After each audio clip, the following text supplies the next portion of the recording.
সুপ্রিয় শিক্ষার্থীবৃন্দ, আসসালামু আলাইকুম। তোমরা সবাই কেমন আছো? আশা করছি তোমরা সবাই সুস্থ নিরাপদে আছো।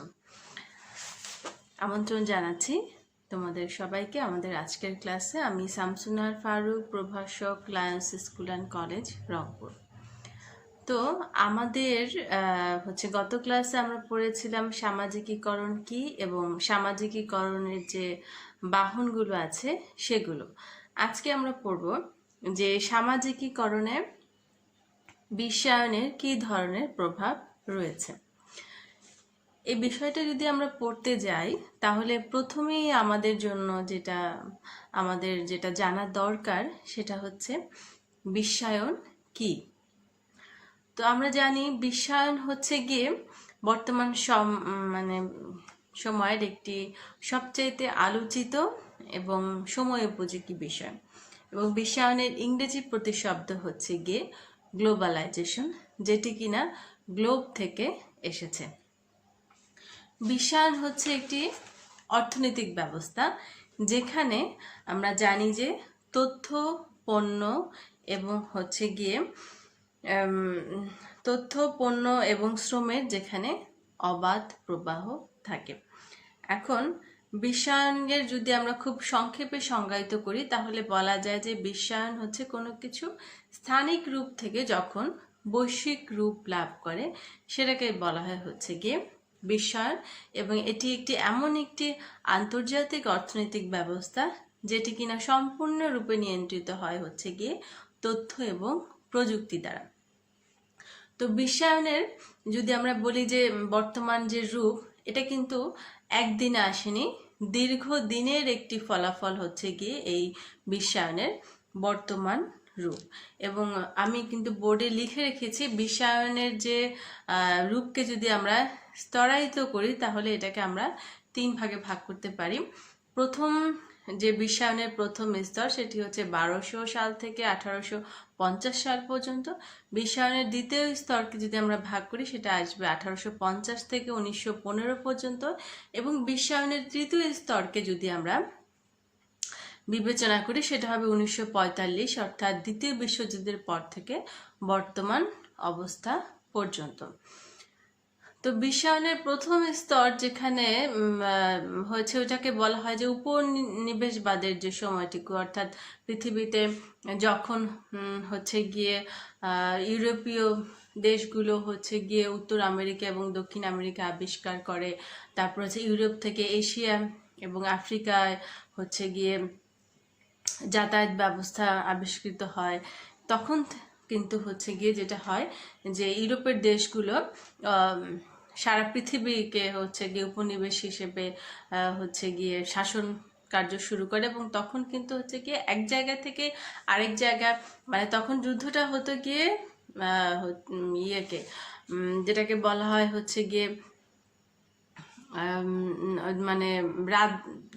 রাজ্য জয় করার মতো অবস্থা হয়, যে তখন উপনিবেশবাদটা ছিল যে পৃথিবীতে যে দেশগুলো শাসন পর্যায়ে ছিল তারা এই ছোট ছোট দেশগুলোকে তাদের উপনিবেশ বা কলোনি হিসেবে উপনিবেশ হিসেবে ছিল।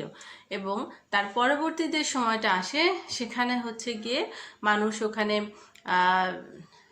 যে এই রাজ্যে রাজ্যে যে এক রাজ্য থেকে আরেক রাজ্য জয়ের পরিবর্তে তখন মানুষের ভিতরে আসলে ব্যক্তিগত যে মালিকানা সেটাই বৃদ্ধি পথে। সামন্ত ব্যবস্থা থেকে তখন মানুষ আস্তে আস্তে আসলে পুঁজিবাদী ব্যবস্থার চিন্তার দিকে যায়, এবং সেই পর্যায়ে কিন্তু যদিও বিশ্বায়ন অতটা হয়নি, ডেভেলপড হয়নি, তবে তথ্য প্রযুক্তির উন্নতির সাথে সাথে আস্তে আস্তে বিশ্বায়ন একটু একটু করে এগোতে থাকে।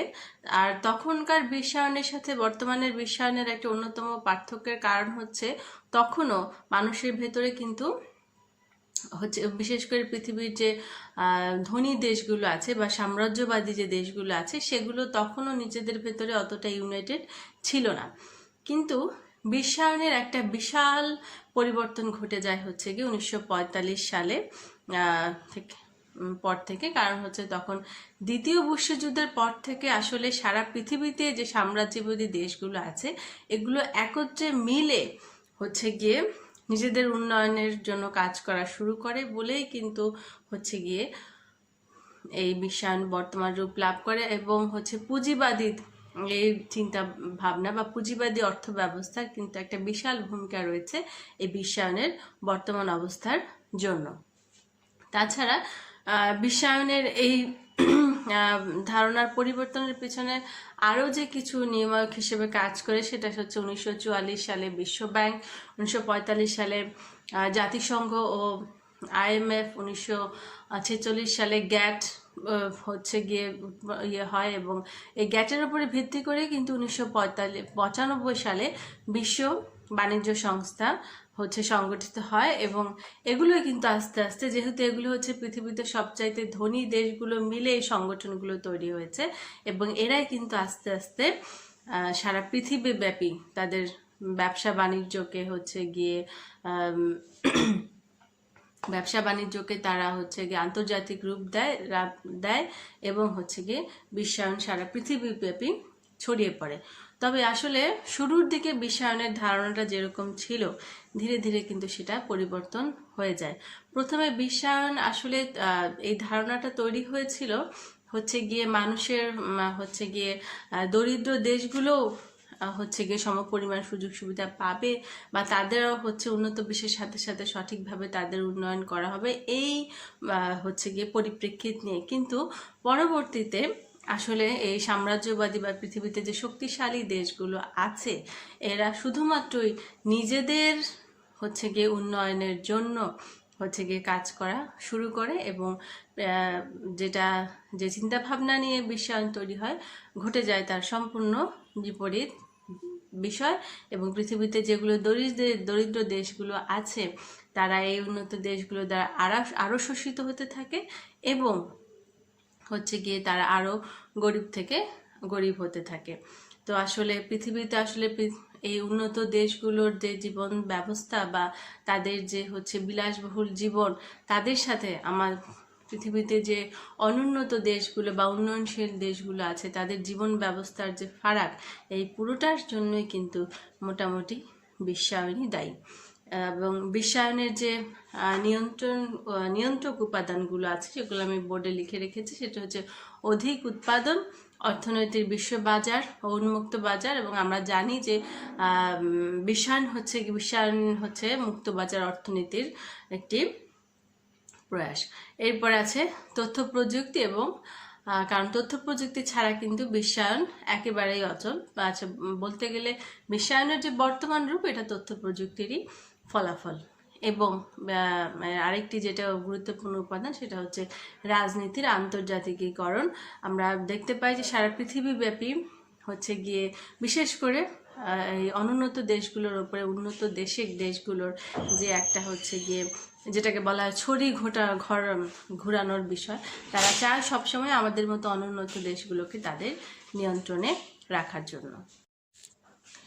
এরপর আমরা চলে যাব আমাদের হচ্ছে গিয়ে যেটি মূল পড়া, যে সামাজিকীকরণে আসলে বিশ্বায়নের কী ধরনের প্রভাব রয়েছে। এখানে আমরা দুটো বিষয় আলোচনা করব, সেটা হচ্ছে সামাজিকীকরণে বিশ্বায়নের ইতিবাচক দিক এবং হচ্ছে নেতিবাচক দিক। তো ইতিবাচক দিক হিসেবে আমরা প্রথমেই যেটা বলতে পারি, সেটা হচ্ছে মানুষ প্রতিদিন নতুন নতুন এক্সপিরিয়েন্সের ভিতর দিয়ে যাচ্ছে, অনেক কিছু মানুষ শিখছে, জানছে, যেটা হয়তো হচ্ছে গিয়ে বিশ্বায়নে না থাকলে, তথ্য প্রযুক্তি না থাকলে সেটা সম্ভব হতো না। সচেতনতা, আমরা খুব সহজেই, যেহেতু আমরা হচ্ছে গিয়ে হাতে একটা স্মার্টফোন থাকলে হয়তো সারা পৃথিবী আমাদের হাতের মুঠোয় চলে আসছে। এটা কিন্তু হচ্ছে গিয়ে একই সাথে আমরা যেমন পৃথিবীর সব কিছু জানতে পারছি, একই সাথে আমরা কিন্তু এই নতুন নতুন ঘটনার সাথে সম্পৃক্ত হওয়ার মাধ্যমে আমাদের ভেতরে সচেতনতা জন্ম নিচ্ছে। আর বিশ্বায়নের অন্যতম একটা গুরুত্বপূর্ণ বিষয় হচ্ছে বহুমুখী পেশা।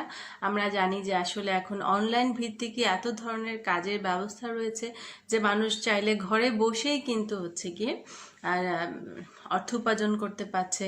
হচ্ছে গিয়ে আমরা জানি যে বিভিন্ন অনলাইন বিজনেসের মাধ্যমে মানুষ কিন্তু এখন ঘরে বসেই কিন্তু লাখপতি হয়ে যাচ্ছে। এবং এই বিশ্বায়ন এবং তথ্য প্রযুক্তি আমাদেরকে সুযোগ করে দিয়েছে হচ্ছে বিভিন্ন ধরনের পেশা গ্রহণ করে আমাদেরকে স্বাবলম্বী হওয়ার। এরপরে হচ্ছে দক্ষতা বৃদ্ধি। বিশ্বায়ন এবং তথ্য প্রযুক্তি আমাদেরকে প্রতিনিয়ত দক্ষ করে তুলছে, এবং আমরা এই যে করোনাকালীন সময়ে ঘরে বসেই কিন্তু পড়াশোনা চালিয়ে যাচ্ছি, সব কিছু সম্ভব হচ্ছে, কিন্তু হচ্ছে গিয়ে যে আমাদের এই তথ্য প্রযুক্তি বিষয় বা বিশ্বায়ন বিষয়ে আমাদের যে দক্ষতা, যেটা হয়তো অনেকেই আগে জানতো না, কিভাবে যে ভিডিও করে ক্লাস করা বা হচ্ছে গিয়ে সেগুলো ইউটিউবে দিয়ে ছাত্রদের মাধ্যমে কাছে পৌঁছে দেওয়া, তারপর হচ্ছে জুম ক্লাস নেওয়া, এই যে এই বিষয়গুলো, এগুলো কিন্তু আস্তে আস্তে মানুষ শিখছে, জানছে। আগে হয়তো এই বিষয়গুলো মানুষ জানতো না, বুঝতো না, এখন কিন্তু হচ্ছে। তারপর আমরা বলতে পারি নতুন বিশ্বকে জানা। আমরা হচ্ছে গিয়ে পৃথিবীর যে প্রতিদিন নতুন নতুন আবিষ্কার হচ্ছে, মানুষ নতুন কিছু জানতে পারছে, এগুলোও কিন্তু হচ্ছে গিয়ে বিশ্বায়নের একটা ইতিবাচক দিক। তাছাড়া নতুন যোগাযোগ ভিত্তিক সমাজ ব্যবস্থা তো আছেই, যেমন ফেসবুক, টুইটার, হোয়াটসঅ্যাপ, মেসেঞ্জার, এই যেগুলো আছে, এগুলো সবগুলোই কিন্তু হচ্ছে বিশ্বায়নের একটা প্রভাব। এরপরে আমরা যেটা বলতে পারি যে যদি নেতিবাচক দিকে আসি, তাহলে প্রথমেই কিন্তু আসবে হচ্ছে পরিবেশের যে একটা বিপর্যয়।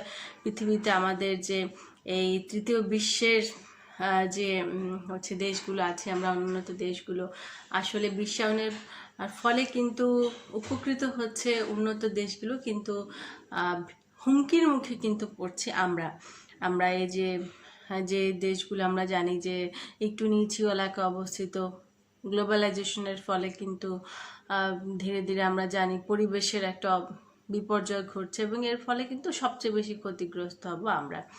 মূল্যবোধের অবক্ষয়, আমরা আসলে নিজেদেরকে ভুলে যাচ্ছি। আমরা নিজেদের যে আদর্শ, মূল্যবোধ, যে রীতিনীতি, এই জিনিসগুলোকে আমরা ভুলে যাচ্ছি, আমাদের ভেতরে নৈতিকতা কমে যাচ্ছে। এসব কিছু কিন্তু বিশ্বায়নের উপর একটা প্রভাব আছে। এরপরে আমরা বলতে পারি সাংস্কৃতিক আগ্রাসন। আমরা আসলে যেটাকে বলা হয়, একটা খুব বাংলা ভাষায় একটা প্রচলিত কথা আছে যে দেশি গরুর বিদেশি ডাকের মতো, যে আমরা আসলে আমাদের নিজস্ব সংস্কৃতিকে হারিয়ে ফেলছি এই বিশ্বায়নের প্রভাবে। আমরা আসলে অন্যের পোশাক আশাক, অন্যের সংস্কৃতি নিয়ে এত বেশি হচ্ছে গিয়ে মাতামাতি করছি যে আমাদের নিজস্ব যে সংস্কৃতি, আমাদের ধারক, আমাদের বাহক, যেটা কিনা আমাদের পরিচয় বহন করে, সেগুলোকে কিন্তু আমরা ভুলে যাচ্ছি। স্বাস্থ্য সংক্রান্ত ঝুঁকি, এটিও বেশ একটা গুরুত্বপূর্ণ বিষয়। কারণ হচ্ছে এখন একটা বাচ্চা জন্মের পরেই সে হচ্ছে একটা হচ্ছে গিয়ে তার মোবাইল নিচ্ছে, স্মার্টফোন ব্যবহার করছে। এতে করে কিন্তু কি হচ্ছে, আমরা জানি যে এখন ছোট ছোট বাচ্চারা এই মোটা মোটা ফ্রেমের চশমা পড়ছে, তারা হচ্ছে গিয়ে চোখে দেখতে পাচ্ছে না। এই মোবাইল ইন্টারনেটের বাইরে তাদের আসলে যে জগৎ বলতে কিছু নেই। তো এতে করে কিন্তু তাদের শারীরিক এবং মানসিক দুটো স্বাস্থ্যই প্রচণ্ড রকম ঝুঁকির মধ্যে পড়ে যাচ্ছে। মোট কথা, ফাইনালি আমরা যেটা বলি, আমরা একটা ঝুঁকিপূর্ণ সমাজ ব্যবস্থার ভিতরে যাচ্ছি। যে একটি সমাজ টিকে থাকার জন্য সেই সমাজ কাঠামোর যে ভিত্তিটা স্ট্রং হওয়া উচিত, এই বিশ্বায়নের প্রভাবে আমরা হচ্ছে গিয়ে একদিকে হচ্ছে আমরা অনেক হয়তো বা উপকৃত হচ্ছি, কিন্তু ঠিক একই সাথে তার এর নেতিবাচক প্রভাবও কিন্তু অনেক বেশি। তো মূল কথা হচ্ছে গিয়ে আমরা এই সময় এসে বিশ্বায়নকে কিন্তু আমরা কোনোভাবেই ডিনাই করতে পারবো না, আমরা তথ্য প্রযুক্তিকে কোনোভাবে ডিনাই করতে পারবো না। কিন্তু যেটা করতে হবে, আমাদের নিজস্ব সংস্কৃতি, আমাদের নিজস্ব মূল্যবোধ, নিজস্ব যে সামাজিক ব্যবস্থার যে নিয়ম নীতিগুলো আছে, সেগুলোকে ঠিকভাবে মেনে চলেই হচ্ছে আমাদেরকে এগিয়ে চলতে হবে। বিশ্বায়নকে সাথে নিয়ে আমাদেরকে এগিয়ে চলতে হবে। নেতিবাচক দিকগুলোকে কিভাবে ঠিক করা যায়, কিভাবে ইতিবাচক দিকটা আমরা বেশি গ্রহণ করতে পারি, সেই বিষয়ে আমাদেরকে কাজ করতে হবে। মোটামুটি সবাইকে সচেতন থাকতে হবে। তোমরা সবাই ভালো থাকো, সুস্থ থাকো। আগামী ক্লাস দেখার আমন্ত্রণ জানিয়ে আজকের মতো এখানে বিদায় নিচ্ছি। আল্লাহ হাফিজ।